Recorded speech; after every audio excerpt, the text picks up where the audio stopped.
For Taver Johnson, we'll open with second row right there, Dave. Welcome back, Taver. Dave Biddle from 24 Sports and Bucknuts. Good to see you again. Good to see you. Is this something you thought might happen? Was this kind of in your mind that you might come back to Ohio State, or when Urban contacted you, was it kind of a surprise? Can you kind of just take us through the process? Crazy process, you know, when things happen, you go through that hope stage, you know, and having some familiarity with the guys on the staff, especially the head coach. And then you have to go attack. You know, you have to go out and do everything you can to try to you know, make it happen and get yourself in a better position. And when Coach gave me a call, and again, I was surprised, you know, because all you may do and all the help that you get, you never know until the end. And it happened, and I couldn't be more excited. Take us back to when Coach Meyer was hired. Had you already left for Arkansas after that 2011 season? Did he ask you to stay on staff? Just, I guess, why did you leave for Arkansas? Right, not yet. I was still here. That's always the number one question. You know, what made you leave? At that time, it just felt like I felt at the time I needed to venture out. You know, and Alex kind of hit on it, kind of in the profession. When you go through different stages. Trying to get a different stage at that time, in that point in my career. That's what I felt. Again, was it right, was it wrong? It was a great learning experience. I wouldn't take it away for anything in the world, even though, you know, we had some bumps and bruises, you know, but that's what allowed me to continue on my career and actually get back here at this point in time. So very thankful for that, really am. Front row right, Austin. Austin Ward, Atlanta 10. Taver, this might sound silly to someone who's already accomplished what you have, even at this place, but this run with first-round draft picks at the cornerback position, what Kerry Combs did when he came in to replace you, is there anything that's intimidating or pressure-packed about keeping that going, given the run of success it's had since you left? Intimidating, no. Pressure always. You know, Kerry's done a great job, and those guys, the whole staff, have done an outstanding job. You know, not just producing those first rounders, but just, you know, quality young men that have come through these doors. I told the guys, and I already know I have some big shoes to fill, and I'm accepting that challenge, and I'm excited about it. You know, that's the one thing about Ohio State, Coach Meyer, for sure. That, not just talent-based people that come into the program, but just really, really great people. And he attracts those kind of people from the staff as well as players. So just thankful to be here to do that. And it seems like you're inheriting quite a lot of talent there at that position. How will you manage that in the spring? Do you want to continue this rotation that they've used over the last couple of years? What are your kind of plans early? I know spring ball doesn't start till Tuesday, but what do you envision there at that spot? Well, and that's what we still have to talk about as a staff, you know, because we just want to make sure that we're able, and everything we do will be evaluated, you know, whether it's, you know, not just team reps or one-on-one reps, but everything our guys do will be evaluated and will be coached, more importantly, to get them better. Rotation-wise, again, that's what we're having our meetings about. We'll have a plan, just not sure, not concrete on the plan yet. It's developing, and it'll be finishing very shortly. Third row left, Dan. Taver, when you left the first time and, you know, maybe passed up an opportunity to work for Urban the first time around, were you a little bit surprised that he would come back to you and want you to come back to his staff this time around? Kind of yes and no, you know, because Coach Meyer and I have known each other for over 20 years. He knew that it was not personal whatsoever. When I left, it wasn't on bad terms whatsoever. But again, when you tell Coach Meyer no, that's always a tough thing, you know, because I know what type of person he is, as well as coach. So that was tough. But then also, I think just going back and having the friendship and everything that he understands that I believe in, and we believe in the same things when the opportunity came about. You know, I was thankful for that. In your first few weeks here, what are the biggest ways in which you've seen this program change from when you were here previously and where it is right now? I think Alex hit on it. You know, just when you walk in the door every day, you know, you're going 100 miles an hour. You know, we were able to do some really good things. You know, when I was here the first time with Coach Tressel, which I'm thankful for. Again, that allowed me also probably to come back. But just the ongoing of everything that we do at such a high rate, high expectation, every day, constantly. It's good. It challenges you as a person, it challenges you as a coach, and that it's really within this last, whatever, 8-9 days I've been working, has already made me better overall. Second row right, Tony. Tony Gurdon with the Ozone. Getting back to the rotation, this was something that Kerry Combs had been trying for years before he finally got it to work in 2016.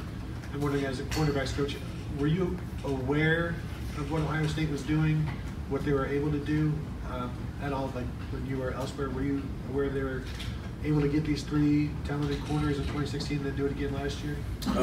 No, I wasn't. I mean, I watched from afar. And the times, and there were times on tape that we, we played people that Ohio State played and had a chance to watch those gentlemen play. Just going, oh my goodness, man, these guys are, man, they're loaded, you know, and just didn't realize the depth of talent, you know, and when you had that, you know, that many guys and you're able to rotate, then you want to, there's no doubt about it, and seeing that happen, obviously it worked, and that's something that I feel like you said, with the talent that we have, that could be an opportunity here as well. Front row right, Bill. Bill Rabinowitz, Columbus Dispatch. Welcome back. Thanks. When you left in 11, obviously a very difficult year. You watched Ohio State achieve some amazing things. Were there times during your absence where you thought, should I have left? Was there any second doubts in your mind or second thoughts in your mind? Oh, you go through that phase.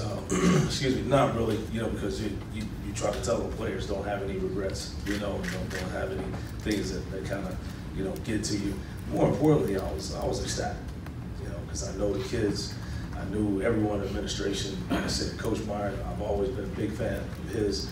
So again, I grew up in Cincinnati. I grew up with my guy. You know, so always rooted for him regardless. And to see all the success that's happened, I was really excited. And could you give your little thumbnail analysis of the guys you have, particularly David Arnett and Kendall Sheffield and Jeffrey Okuda, for example?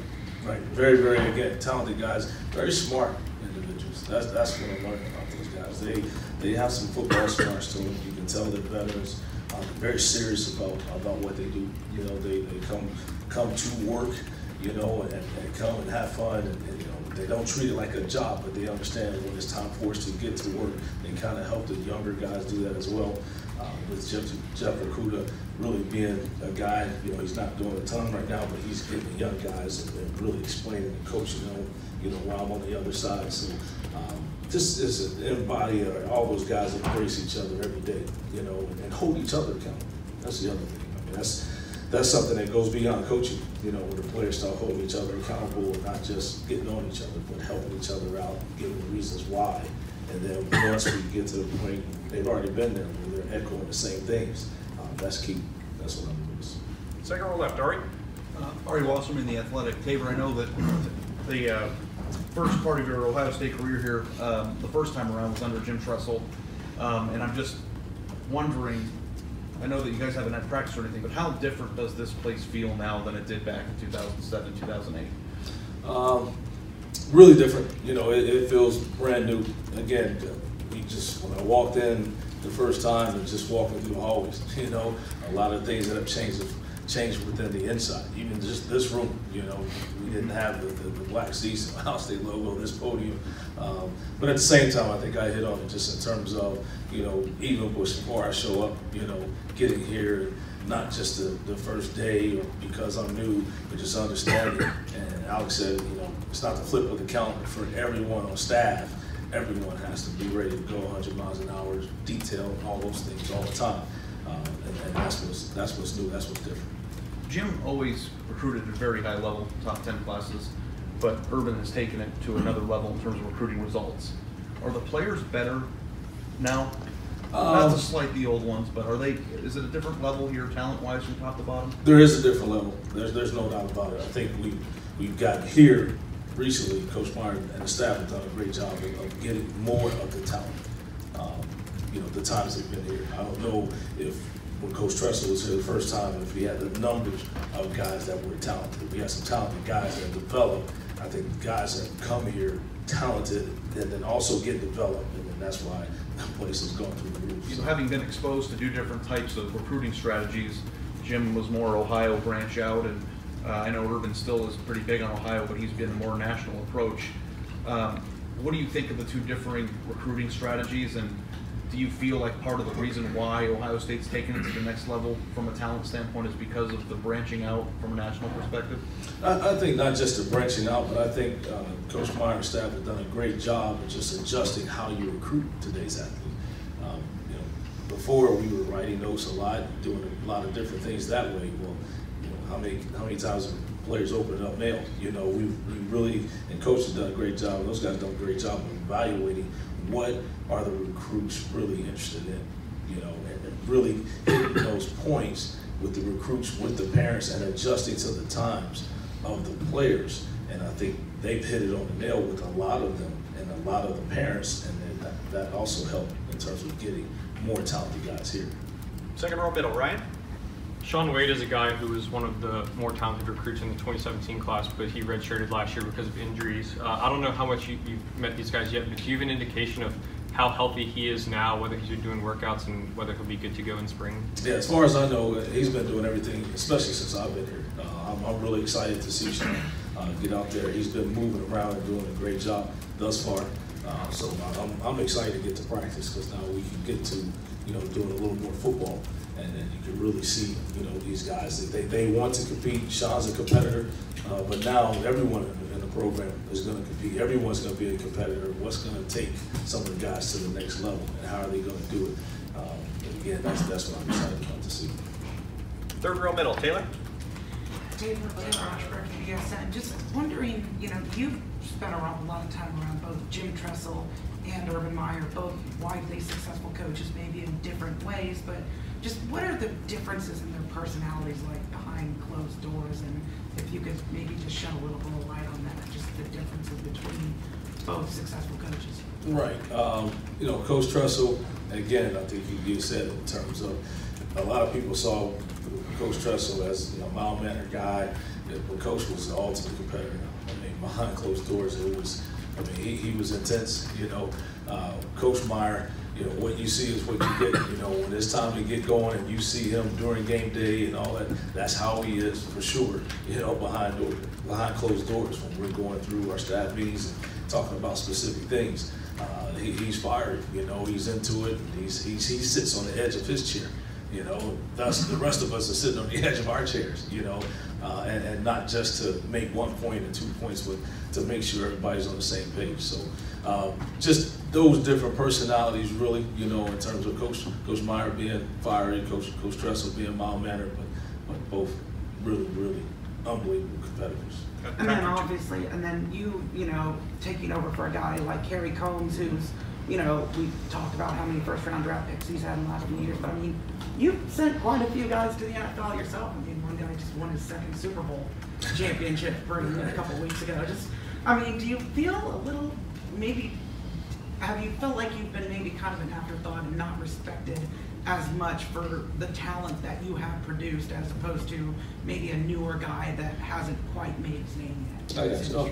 Not at all. Because again, you know, when it comes to the players and the success they have, that's what it's all about. You know, as a coach, you really don't. The only thing you want to do is make sure, and what Malcolm is, and a lot of guys are now that they're older than I coached the first time. They're great husbands. They're great fathers. They're doing great in the community. The success Malcolm has had, so many other guys have had on the field, that's the work that they put into it. Being a coach, you're behind the scenes, you're pushing 1,000%. And Coach Combs and I've done Coach Combs for probably 15, almost 20 years. When he was in high school, I would go down to Cobrain and sit with him and pick his brain. Tremendous coach. So, no, I never felt that way whatsoever. Because I don't want to be, and I don't think any of us really want to be, you know, associated with, you know, kind of pushing that guy or being able to get that guy, you know, to the NFL. It happens. But as a coach, that's the last thing you're thinking about. You want to develop that young man inside and out, between his ears. And then when the football takes over, you just want to make sure you enhance that. We got time for a couple more questions. Front row right, Tim. Tim May, Columbus Dispatch. Hi, Taver. Did y'all move into the same house you left? Well, knock on wood. It's funny you said that. We're hoping, you know, we finish on a house that's probably 2 blocks away from where we were the last time. So we're excited about that. hopefully, like I said, we get that done. That'll happen here in April. So I get the family out here, and you'll see me smiling a lot more. I get my daughter here, especially. That same house, but same neighborhood. Same neighborhood, yes, yes. What do you touched on this a couple of times, but Urban Meyer, if you had to describe him, is it he challenges you every minute of every day? How would you describe it? I mean, I think challenge is the first word that comes to it, but you know, I think it's one of those things where it's not just a challenge, it's the perfection. You know, it's the perfection. You know, and it's hard to be perfect, and everyone understands that. You guys may hear me say it in practice. You know, perfect practice makes perfect. You know, one of my coaches told me that. Well, it's probably not going to be perfect, but guess what? If you're practicing your tail off and really focused in and doing your job and doing it as hard as you possibly can, you can get pretty close to it. And I think that's part of it. You know, it's never demeaned. It's never. He has all of our best interests at heart. You know, how has cornerback play, just in a nutshell, changed in the last 10 years from the teaching of it? Not necessarily, because that'd be a thesis, but what do you see that's demanded of corners more and more? Well, I mean, obviously these guys like to play press man, you know, because it sets the stage for everything else. But what is it that you've seen really develop over the last 10 or 12 years at that specific area? I think the finish at the ball. You know, the guys have done a great job when the ball's in the air, not panicking. You know, being able to not just knock it down, but make a play. You know, and that's the key as well. I think before you get into the route, there's some things that we can get better at, and we will. But the finish has been unbelievable. It really has, and that's what it has allowed the defense to be very successful around here, and that we need to keep that component without a doubt. Yeah, and you touched on something. Maybe it slipped by me, but you say Okuda's kind of watching right now. Did he have some kind of touch-up surgery or anything, or? I'll let our medical staff handle that. Okay.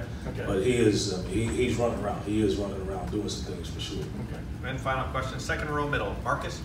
Marcus Hartman from Cox Media. He kind of stole some of my question about the style of play with the corners, but I wondered, I know obviously Coach Haycock, a lot of success under his style of defense, but I think what they're doing now probably a lot different. And just wondered, would you agree with that, and how would it have changed? Yes, it is. It's definitely evolved, and we're doing some different things than what we did the first time I was here. And actually, again, that's why we're kind of going through some tape, trying to figure out within the scheme that we have now, you know, how can we enhance that. So it's good. You know, Coach Shiano, he's done a great job in the years he's been coaching, to have 2 head coaches and 1 NFL previous head coach on one staff, and he's produced numerous. We were talking earlier, numerous corners in the NFL. So get a chance to learn from him, you know, other styles and techniques and things like that. That's key. But that's exactly what we're pinpointing right now. And I wonder if you're playing that maybe more of a man-to-man, some higher pressure type of a defense, does that kind of force your guys maybe to develop in a little different way if they're going to be out there on an island more? The understanding more than anything, you know, the understanding that you're probably not going to have any help, and you may not be blitzing. So a quarterback may hold that ball a little bit longer. So again, that goes back to the perfection and, you know, the focus and all those things, the detail at the position for sure. Great. Coach, thank you very much. Thank you guys. Appreciate it. Appreciate it. Thanks.